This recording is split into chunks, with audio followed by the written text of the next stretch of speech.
What's going on, guys? Balkan Architecture, and today we're going to be talking about one of the most important topics in Revit, and that's constraints. So Revit name basically means revise and edit. That's how we got the name Revit. And that basically means that Revit is designed towards revising and re-editing your design. So by creating constraints within Revit, you will make additions or edits to your design much easier. So here I have a pretty simple, just a simple building with a couple of columns here and just a floor underneath.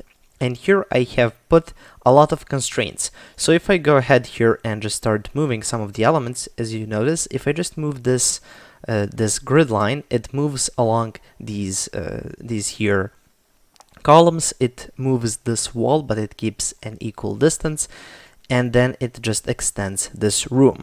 Also, if you take a look at these windows over here, they are always going to stay at an equal distance to each other, and the first window as well as the last window will always be at the same distance away from the wall.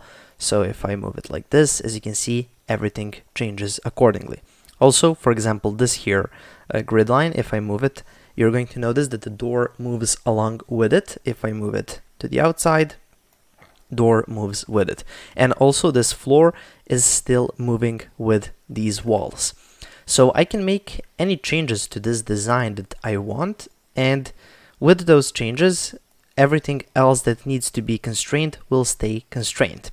Now these constraints, you can see them by going here to reveal constraints. So I'm just going to click this button here, and it goes into reveal constraints mode, and here we have all of those revealed constraints. Here we have an EQ constraint over here. Also here we've got one constraint here, one constraint here. Here we've got a constraint, and here we've got a bunch of those at the grid lines. Now I'm going to be explaining how to set all of this up. But before I do that, I would just like to ask you to like this tutorial. It helps me out a lot, and if you haven't already, I suggest you subscribe because I make useful Revit tutorials each week. Also, if you want to download this Revit project file, or if you want to get access to some of my other Revit files or some of my advanced courses, I'm doing a beginner series on a building from start to finish in Revit right now, but also I've got some other advanced courses already. So if you want to check that out, again, as I said, first link in the description to my Patreon, and you can get access to all of that over there. Okay, so with that out of the way, let's get into the tutorial.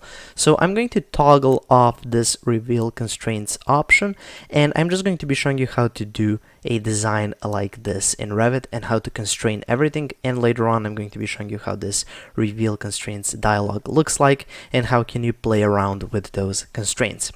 So let's just uncheck this, and let's just delete this whole thing. So let's get started. I'm going to go here with some grids. GR is the shortcut if you want to use shortcuts. I'm just going to create one grid like this, name it number 1. I'm just going to go with CO for copy it by about, I don't know, like 5 meters, just like that. Then again, select it, go into CS for create similar, and create another here grid line. Here I'm just going to type in A, so this is going to be grid line number or named A. Then I'm going to copy that one upward by, I don't know, something like 7 meters, and then let's copy it again by the value of 2 meters. Okay, a first constraint that I want to put over here is just a dimension constraint between these two grid lines. I always want to have 2 meters over here. So for that, let's go with just a simple dimension, so just an aligned dimension. The I is the shortcut, or find it over here on the quick access toolbar. And I'm just going to go from this one to this one, just because this is the more important one. This one is going to control this one, so this is the main one, and then just lock it in place. So usually when setting these constraints up, you go from the main one to the other one. And this, once this constraint is created, basically this dimension turns into a constraint once you lock it, and once locked, you can delete this dimension line. Maybe you don't want to have it in your design, so you can just hit delete. And here you're going to get this warning. So it's going to say that the dimension it's a constraint, and if you delete it, you will keep the constraint on your model, but you won't have it visible with that dimension line. Now you have an option to turn off the constraint, so if I click here unconstrain, it's going to terminate that constraint. But if I just click OK, if I go ahead and move this, you're going to notice that the upper one moves as well. So we kept the constraint, we just got rid of the dimension line, and that's why we have this reveal constraints view. So now I can actually see this constraint. So let's turn it back off. Okay, one interesting part about constraints is how it works with columns. So if I go ahead and create maybe some walls, for example, first, so I'm just going to go here with simple walls, 300 millimeter, and let's just connect it to level 2, just a simple wall, just like this. Okay, so here we have this option to lock it in place with these locks. But for now, let's leave it off.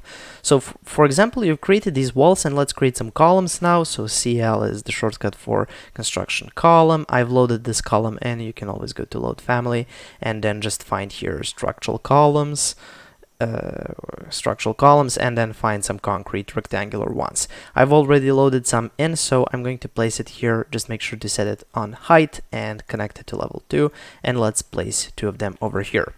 So if I go ahead and move this grid line, just move it upward, you're going to notice that the walls didn't really follow this this grid line, but the columns did. So whenever you place columns, they automatically get kind of locked into the grid lines that they're placed on. Same thing goes if I move it horizontally. The wall won't stay constrained, but the column will. Even though we didn't have that lock option on it, it still moves along with it. It's just a natural way of basically how columns interact with grid lines. So just keep that in mind. You don't really have to lock in columns. Okay, to lock walls, you can either just hover over it and kind of nudge it in place and then lock. So you come close until it snaps to the middle and then you lock it.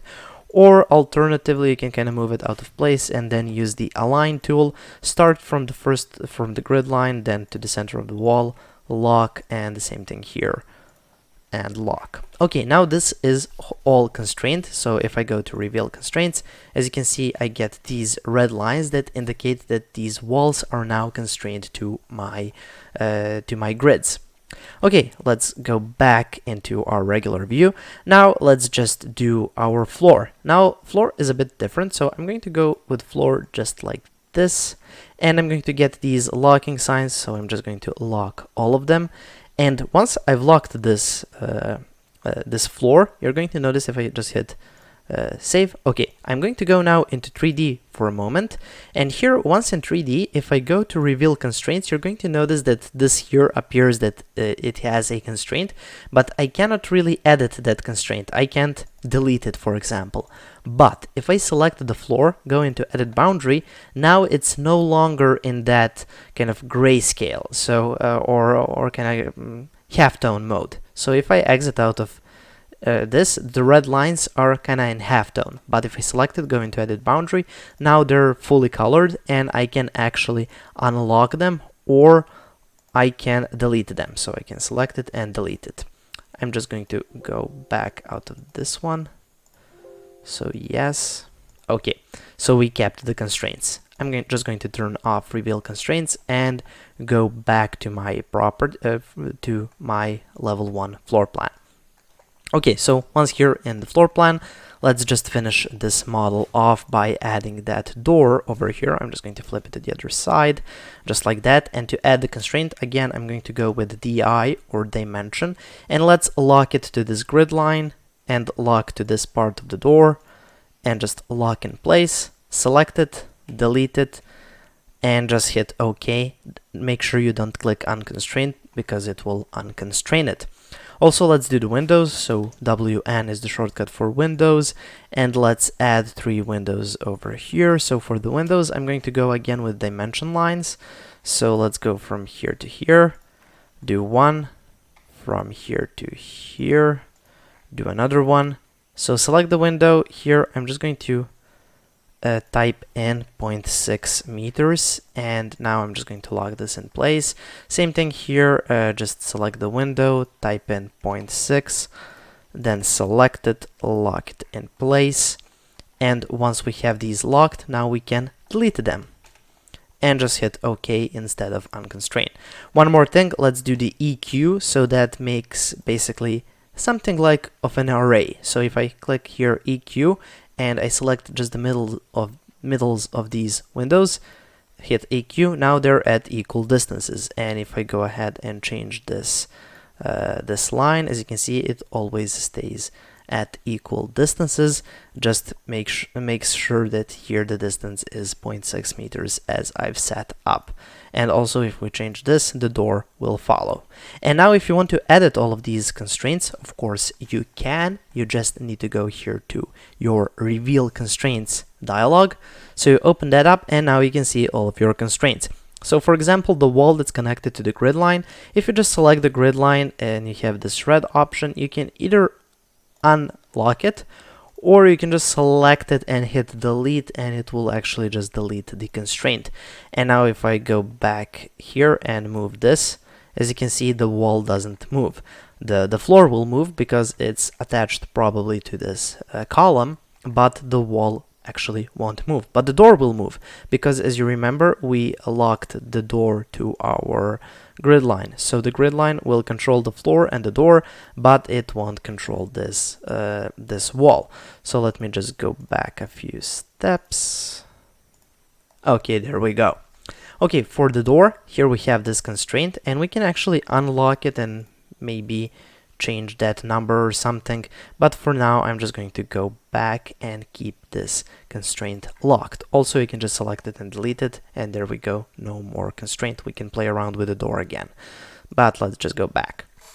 Also here for the EQ constraint, you have it and it looks like this, and here this is that 2 meter constraint from this grid line to this grid line. Also here we have another one of these 0.6 meters. It says 1 meter because Revit rounds it off at the whole meter, but you get the point, it's 0.6, and it always stays the same. Okay, I can turn off reveal constraints. So this is just one of the options so you can see your constraints. If I turn it off and if I just select some of the elements, for example, this grid line, you're going to get a lot of these lock signs. That's because we have a lot of elements that are constrained to this grid line. So this grid line is actually controlling a lot of geometry, and that's why we get all of these locked signs. So that's just what happens, and that's just something you can use to figure out that here we have some constraints. Also, when I select this grid line, you're going to notice that we have a lot of these kind of dashed lines appear. So here we have those for the EQ. Of course, we can just delete this so we don't see it. And now again, if I select this window, we will have that EQ dimension, basically saying that here we have an EQ sign, and it gives you this little kind of anchor for equality constraint. Also, if I select this window, here I have this little dimension, again saying that this is constrained over here. Also, I get this locked sign. Same thing goes here, I get this line. And if I select the floor, for example, go into edit boundary, and if I select one of these lines, you're going to get all of these locked signs that are indicating that here we have some constraints. So let's exit out of that, and there we go. Okay, I hope I have covered the topic of constraints in Revit, and I hope you understand a bit better on how constraints work, how to use them, how to apply them, and how to check your model if you have any constraints already applied to the model, and how to maybe delete some of them or make some changes or something like that. Okay, so that covers the topic of today's tutorial. Thank you for watching. Again, as I said, if you want to get all of my Revit project files or some of my or all of my advanced Revit courses, check out my Patreon, first link in the description. Okay, so that covers this tutorial. Thank you for watching. Please subscribe, like, and share this video. And if you have any questions, comments, or suggestions for any future tutorials, make sure to leave them in the comment section below. Thank you for watching and have a nice day.